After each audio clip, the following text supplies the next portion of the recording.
Office से आने के बाद मैंने अभी घर में प्रवेश किया ही था कि देखा तो सामने सोफे पर सासू माँ और ननंद दीक्षा मुंह फुलाकर बैठी हुई थी, जबकि पति समर का चेहरा भी गुस्से से तिलमिला रहा था और तीनों ही मुझे घूर रहे थे, जैसे पता नहीं मैंने क्या कर दिया हो, पर किया तो सचमुच मैंने ही था।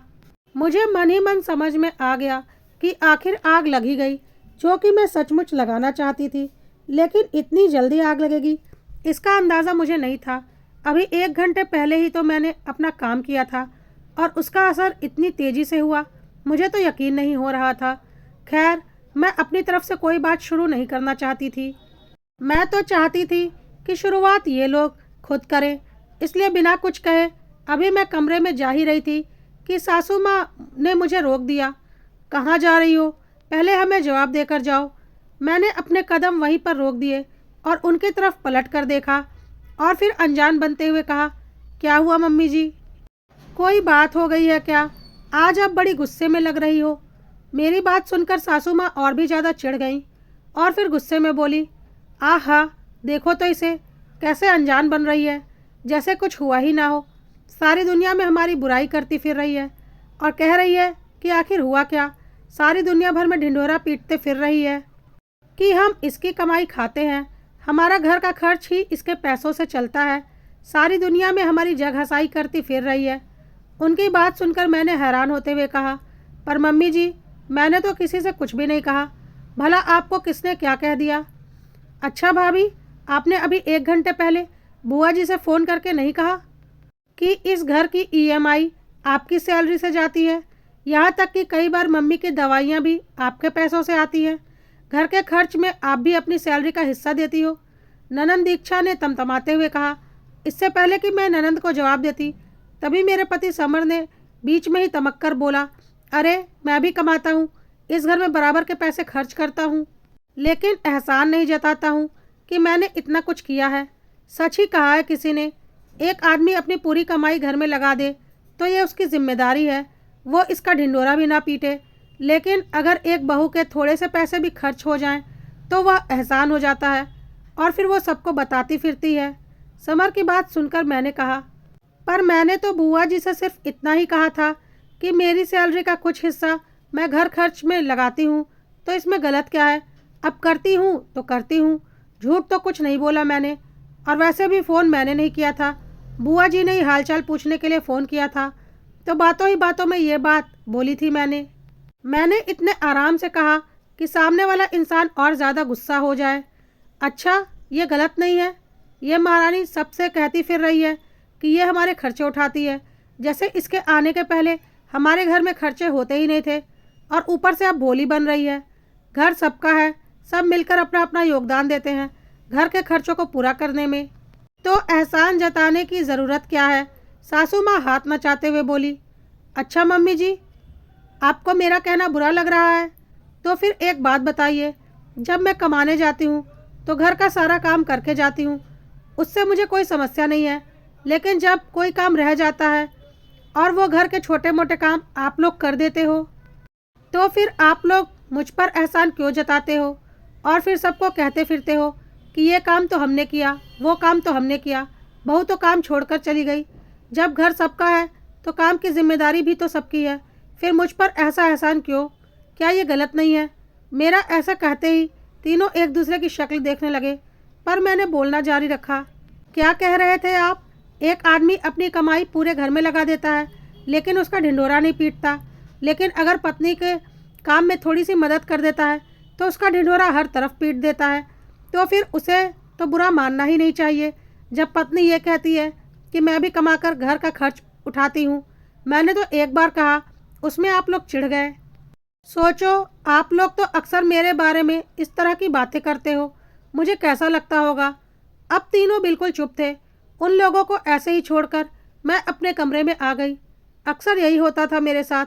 मेरी जॉब भी सुबह 9 से 5 की थी, लेकिन ऑफिस जाने से पहले सुबह जल्दी उठकर मैं घर का सारा काम करके जाती थी। जिस समय मैं काम कर रही होती थी उस समय घर में कोई भी किसी काम को हाथ तक नहीं लगाता था, मतलब सारा काम मेरी जिम्मेदारी होती थी। लेकिन हूँ तो मैं इंसान ही, कई बार कुछ काम रह जाते थे, ऑफिस टाइम पर पहुँचना होता था, इस कारण उस काम को मैं छोड़ देती थी, लेकिन समस्या उसके बाद शुरू होती थी। सासू माँ और ननंद पीछे से वो काम तो कर देती थीं, लेकिन उसके बाद आस पड़ोस में मौसी सास, मामी सास सबको ज़रूर बोल देती थी। और फिर वो लोग जब मुझसे मिलती और मुझसे 10 सवाल करती, अरे तुम्हारी सास की आराम करने की उम्र है, उन्होंने तो अपने टाइम में बहुत काम कर लिया, अब तो उन्हें आराम करने दो, बहू के होते हुए वो घर का काम करें, क्या अच्छा लगता है? अगर नौकरी करने का इतना ही शौक है तो घर का काम पूरा करके जाया करो, आखिर वो काम भी तुम्हारी पहली जिम्मेदारी है।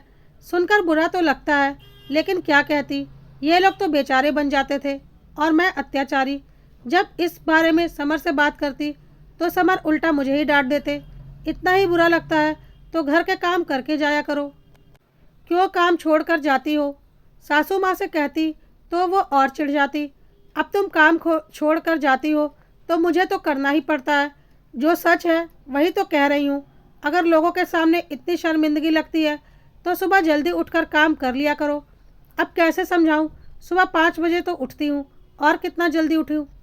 इंसान हूँ, कोई मशीन थोड़ी ना हूँ कि काम में ही लगी रहूँ। आखिर मशीन को भी आराम चाहिए होता है। और आज की ही बात लो, सुबह मैं रसोई के काम में लगी हुई थी। सबके लिए खाना और नाश्ता बना लेने के बाद रसोई को साफ करके सबको नाश्ता करने के लिए बोलकर मैं ऑफिस के लिए तैयार होने अपने कमरे में चली गई। जब तैयार होकर वापस आई और अपना टिफ़िन लेने रसोई में गई तो मेरे पैर ही वहीं ठिठक गए। देखा तो रसोई फैली पड़ी थी।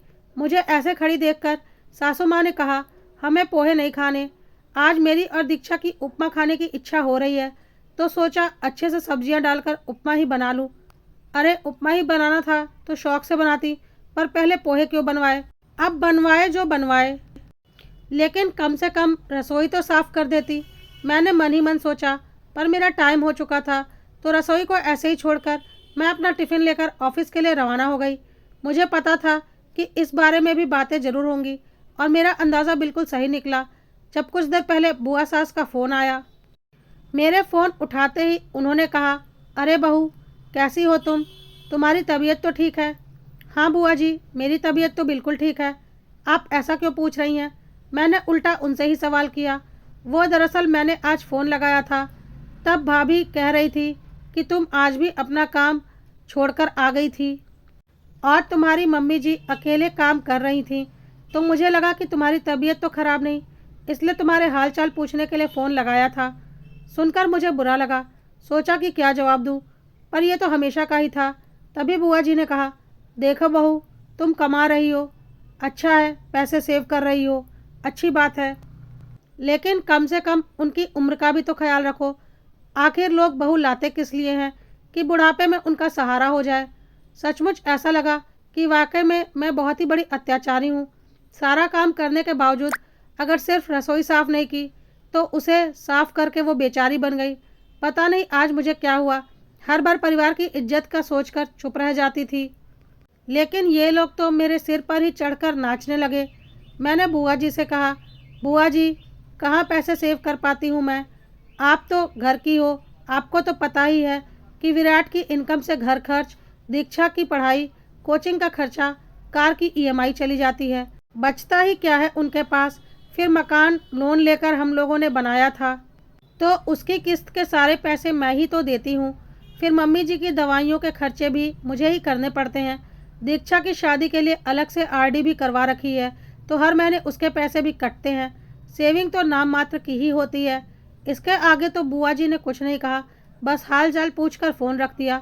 पर मुझे अब पक्का पता था कि वो अब घर पर फ़ोन लगाएंगी और इस बारे में अपनी भाभी से बात ज़रूर करेंगी, और मेरा अंदाज़ा सही भी निकला।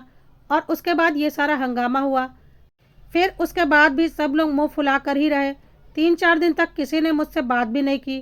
कोई बात नहीं, ना करे, मुझे क्या फ़र्क पड़ता है, आखिर कब तक मैं बर्दाश्त करती रहती।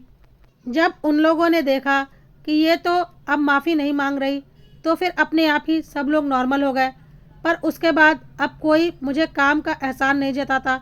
आखिर पता था कि जैसे ही काम का एहसान जताएंगे वैसे ही मैं भी बोलना शुरू कर दूंगी। आखिर ज़ुबान तो मेरी भी अब खुल चुकी थी।